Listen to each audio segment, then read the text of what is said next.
O Fé em Debate. Vamos lá, de quem é a pergunta? Mateus Félix pergunta assim: Padre abençoado, é pecado jejuar aos domingos?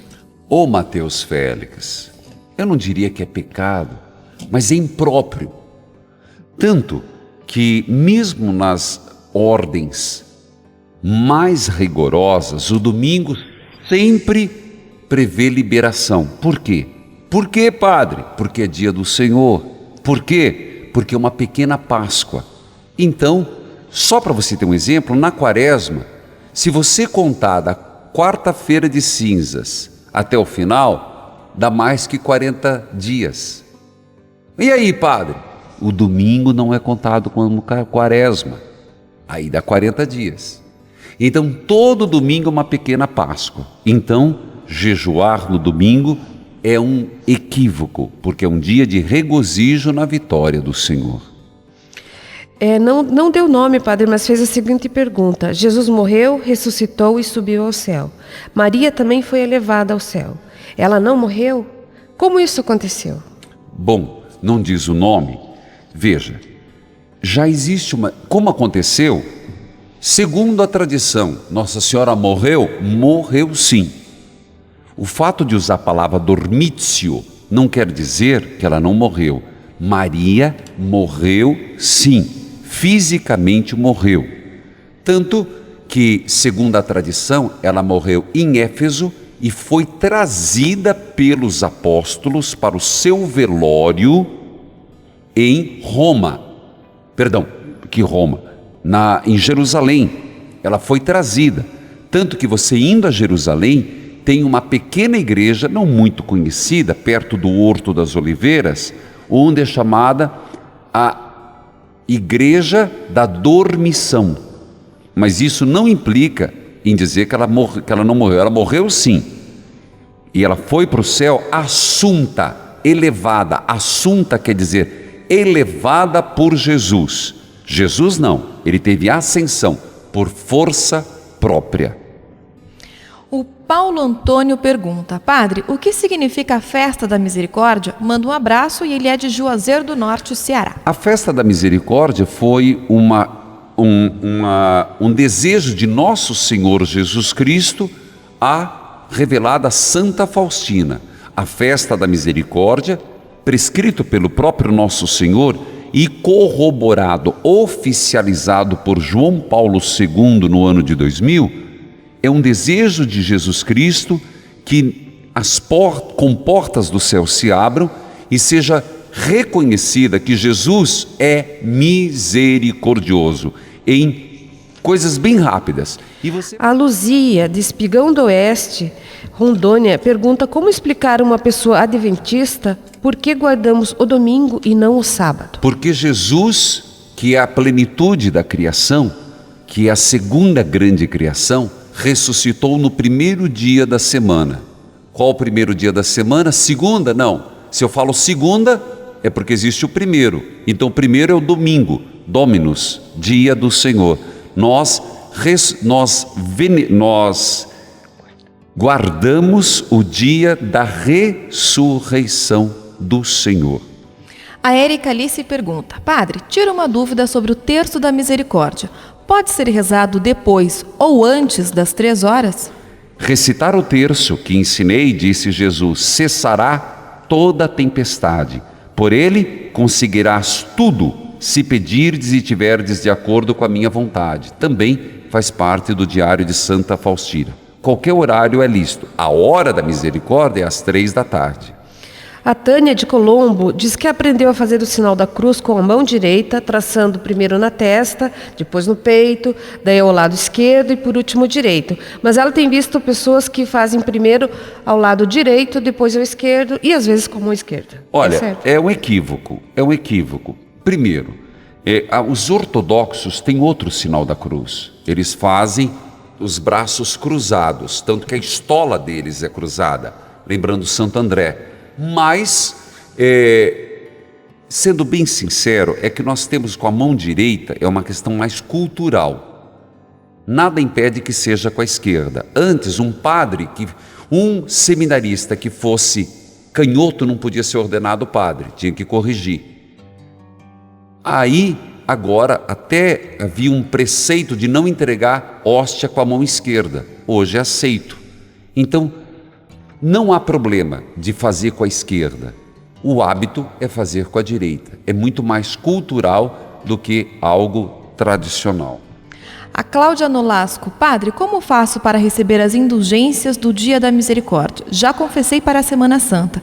Preciso confessar hoje novamente? Uma pessoa que não se identificou pergunta se ela pode acender incenso dentro de casa para purificação. Depende, se é aquele incenso de varinha que é muito mais esotérico que católico, não. Se for um incenso para algo que fere a fé católica, não. Porém, lembra que o ramo bento é para ser queimado. Então, se é um incenso, até os de varinha, se não tiver essa conotação esotérica, no sentido de que eu quero deixar meu espaço zen, não fere a fé. Todo incenso é purificação e adoração a Deus. O Fé em Debate é um programa que tem como propósito uma verdadeira catequese. As perguntas são abertas, hoje você as faz e você faz o programa. Não há pergunta bobinha, não. Toda pergunta merece resposta, porque queremos amadurecer na fé, queremos sair de uma fé infantil e, dentro do possível, formar a nossa consciência, melhorar nossa teologia, clarear nossas dúvidas na catequese permanente e sermos mais conscientes daquilo que acreditamos. E lembro que nosso Senhor disse: amar a Deus acima de todas as coisas, com todo o coração, com todo entendimento.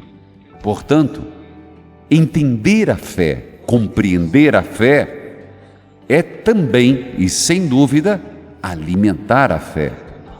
Por isso, procure compreender a fé em Deus e na Igreja. Você estará aumentando a sua fé. O Helder Augusto de Weiser, ele diz: padre, o que é a missa do Beija-Cruz? Helder, na verdade é um rito, está dentro da celebração da Sexta-feira Santa. É a paixão proclamada, primeira parte. Segunda, paixão rezada no rito da oração universal. Depois, a paixão adorada e depois a paixão comungada. São 4 ritos numa celebração da Sexta-feira Santa que não é missa, é celebração da paixão. E fico feliz pela sua pergunta, porque é sinal que você foi na Sexta-feira Santa e viu o beijar a cruz. Portanto, como eu disse, é a terceira parte da celebração da paixão. E por que beija-se a cruz?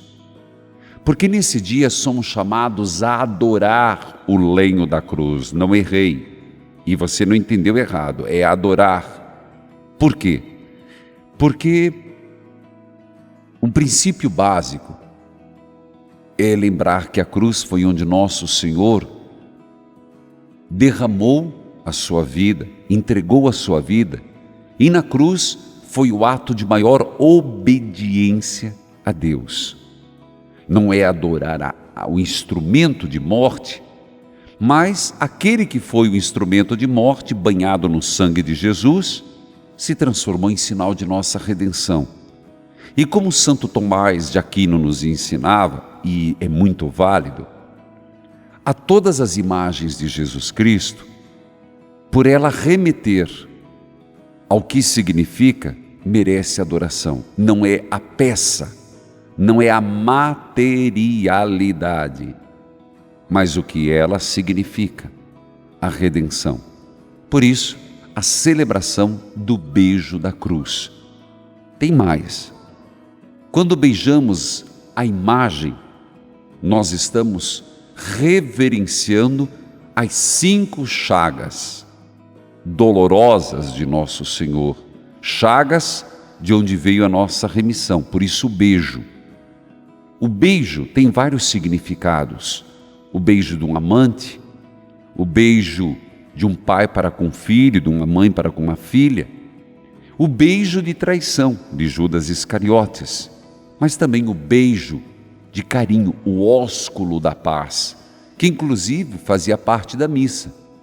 Na hora da paz se cumprimentava e dava o ósculo, o beijo da paz, ainda presente no rito da ordenação presbiteral. Então o beijo tem um significado também de reverência, carinho e afeto. Bom dia, Padre Reginaldo, sua bênção. Deus abençoe, minha filha. Você fala de onde? Eu falo do Bairro Alto, Curitiba. Um prazer falar com você. Ô Padre, assim, meu esposo, ele lê a Bíblia todos os dias. Só que eu gostaria que o senhor respondesse no último bloco, que ele chega em casa às 11h30 da manhã. Aí ele pediu para me ligar, é sobre uma dúvida que ele tem do texto Mateus capítulo 24, do versículo 20 ao 22. Então leia para mim, por favor.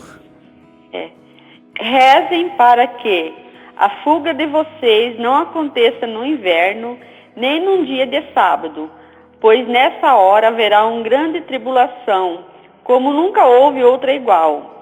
Se esses dias não fossem abreviados, ninguém conseguiria salvar-se, mas esses dias serão abreviados por causa dos eleitos. Certo. Padre. Oi. Padre. Você não quer que responda agora? Oi. Alô? Não, pode responder, ele está chegando do trabalho, que ele pediu para eu ligar, né? Tá bom. Mas então, ele já está chegando, Sônia, o senhor já pode responder. Então agora escute um pouquinho. Nós estamos em Mateus. É importante sempre, todo texto tem que ser visto dentro de um contexto. É muito perigoso isolar uma frase. E uma frase sem o contexto perde o seu sentido. Então vamos lá. Nós estamos em Mateus, cujo objetivo é mostrar à comunidade judaica convertida para o cristianismo que Jesus é o Messias. Qual o objetivo do Evangelho de Mateus? Ele escreve para os judeus convertidos ao cristianismo, portanto Mateus é o que mais trabalha com a bagagem, os preceitos judaicos, e mostrando Jesus a plenitude, o cumprimento da promessa. Essa primeira explicação é importante. Segundo, nós estamos no capítulo 24, portanto, já está chegando a paixão, o trama da paixão está travado. Portanto, Mateus está querendo mostrar por que Jesus foi condenado. E Mateus é muito claro em dizer que Jesus foi condenado à morte é de Mateus, inveja. Ele coloca, não indiretamente, ele coloca claramente. Bom, terceiro elemento. Ele está colocando dentro do capítulo 24, Sônia e teu marido. Como é que é o nome do teu marido, Sônia? É o Carlos. Carlos. Então escuta, Carlos. Ele está colocando a coragem de dar testemunho até o fim. E ele agora está dizendo, esteja prevenido. Jesus nunca omitiu que o fim dos tempos acontecerá. E nós rezamos isso no creio. Jesus virá para julgar vivos e mortos. Não sabemos quando ou como. Primeiro começa dizendo o profeta Daniel é o profeta que ele fala numa linguagem apocalíptica, sempre sapiencial apocalíptica, mostrando que o fim acontecerá. Então, agora vamos ao texto. Você viu todo o contexto?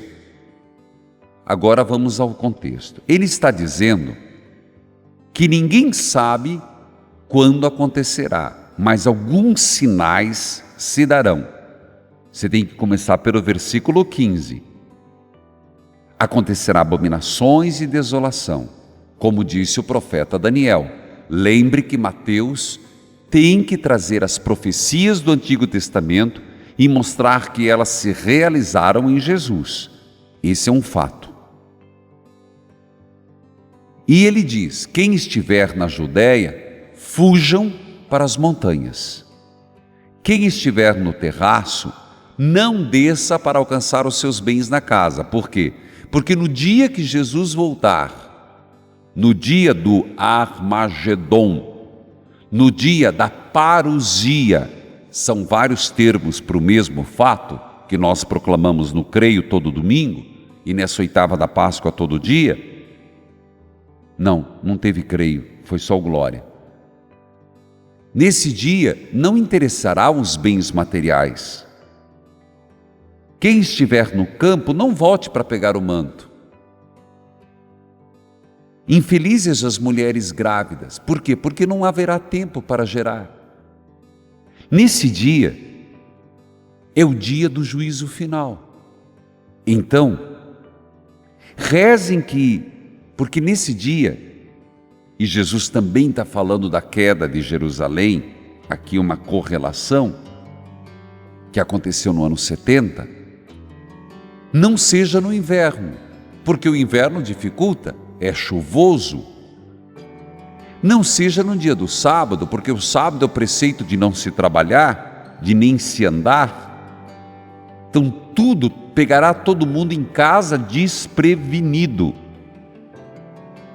Nem no dia do sábado, pois nesta hora haverá grande tribulação, como nunca se deu. Portanto, Sônia e Carlos, dentro do contexto, Jesus está falando do fim dos tempos. E lembrando que o fim dos tempos para o judeu seria a perda de Jerusalém. Quando Jesus disse, Jerusalém, Jerusalém, chegará dia em que vocês desejarão me ter.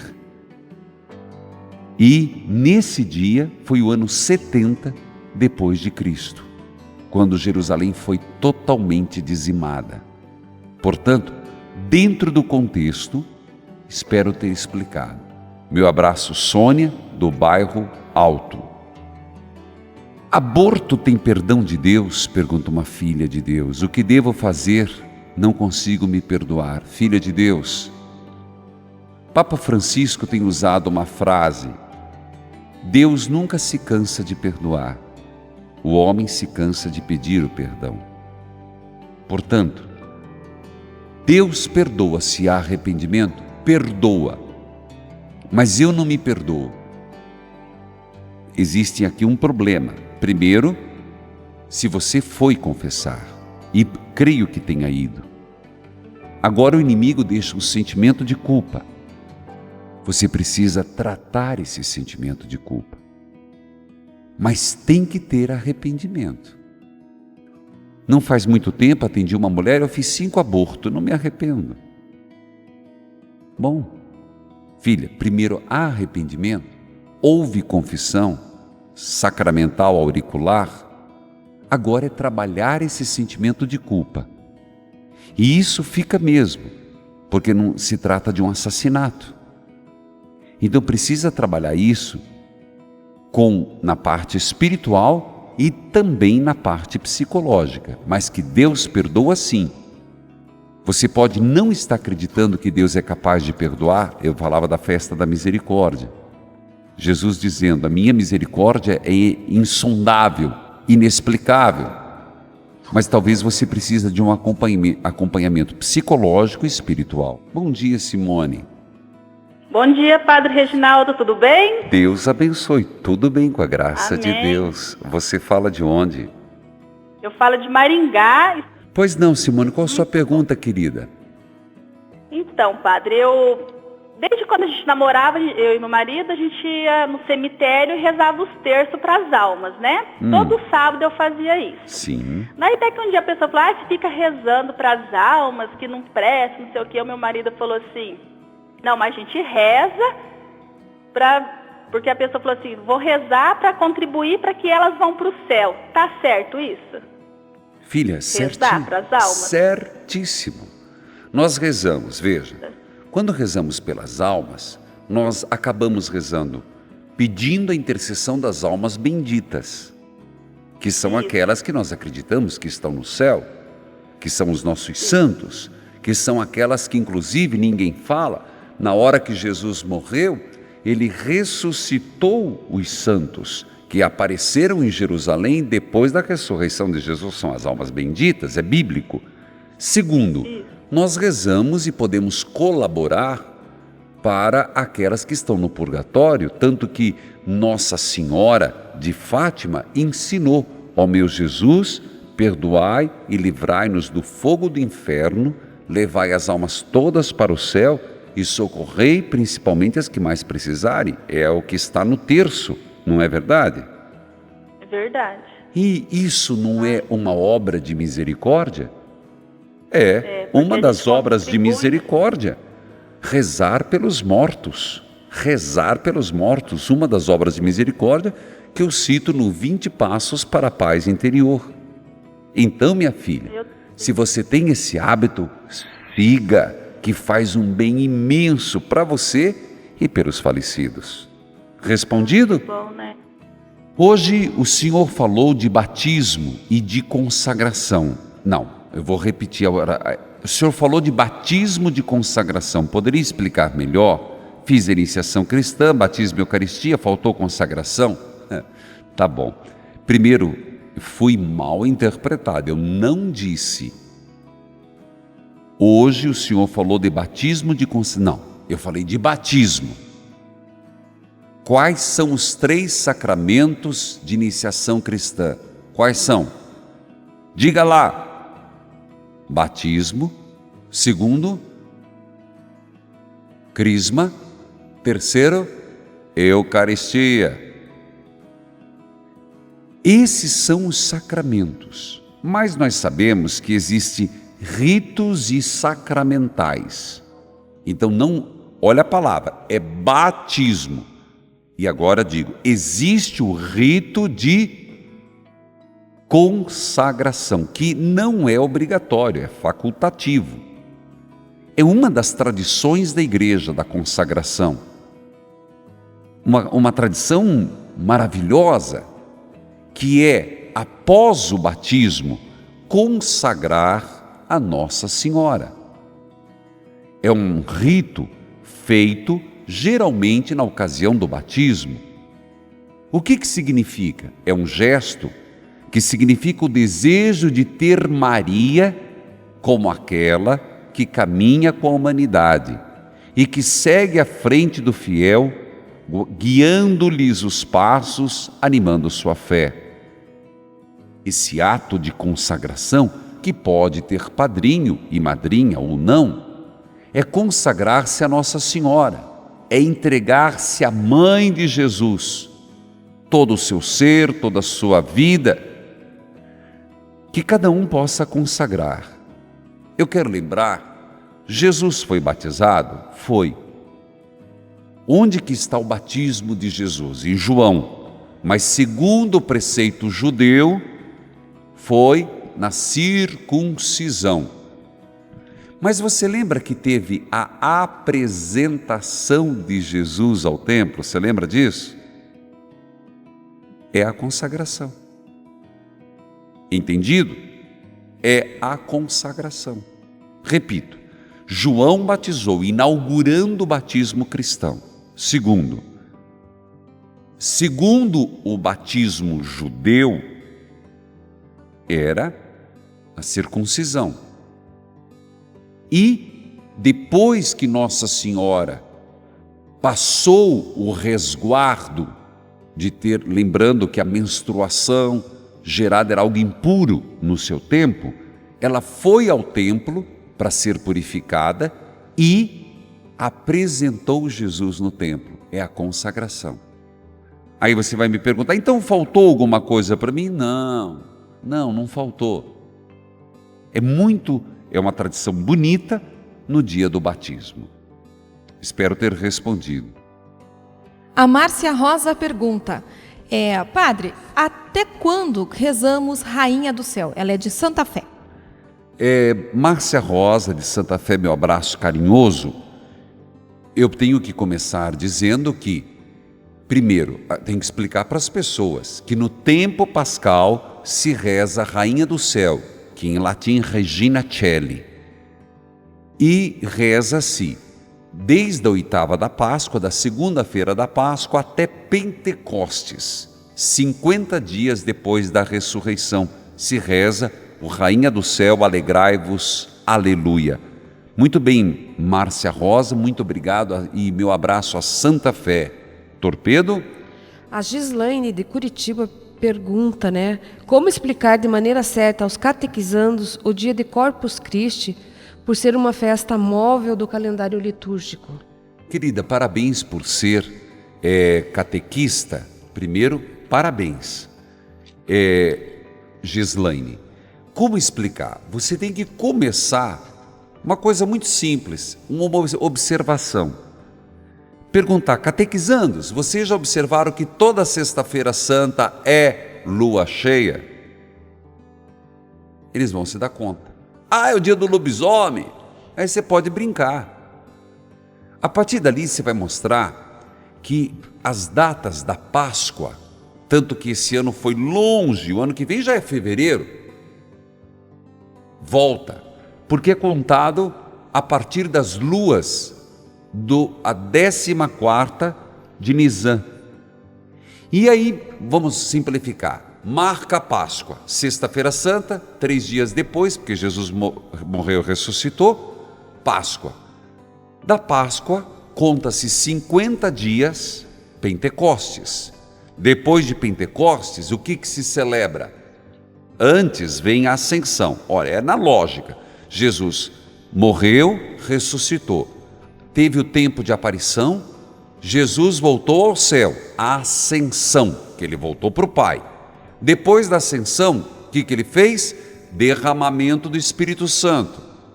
Depois do derramamento do Espírito Santo, o que se celebra naturalmente? As 3 manifestações de Deus. Opa, aqui tem heresia.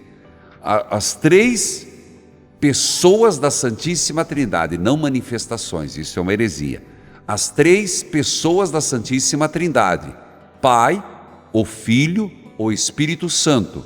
E a primeira quinta-feira, depois de ter celebrado a Santíssima Trindade, se celebra Corpus Christi, que é um desdobramento da Quinta-feira Santa. Padre, isso é confuso. Não, faz um mapa, faz um cartaz. Você marca sexta, domingo, 50 dias, Pentecostes, Santíssima Trindade, onde as 3 pessoas da Santíssima Trindade foram manifestadas, foram celebradas. Na primeira quinta-feira depois da Santíssima Trindade, Corpus Christi, aí você puxa um arco, Quinta-feira Santa. Mas o que tem a ver com Quinta-feira Santa? Gente, na Quinta-feira Santa foi instituído o sacerdócio. Na Quinta-feira Santa foi instituída a Eucaristia. Eu nunca vi alguém fazer festa antes da morte. Festa e luto não funciona. Então, a igreja desdobrou a festa da Eucaristia para celebrar depois da Santíssima Trindade. Mas parabéns, Gislaine de Curitiba, por ter feito a pergunta, por ser catequista. Espero ter explicado. A Fátima Castro pergunta: quero saber o que significa no ritual da missa que o sacerdote faz sobre o altar, o ritual da fumaça. O que significa isso? Ritual da fumaça, tá bom, Fátima. Eu imagino que seja o incenso.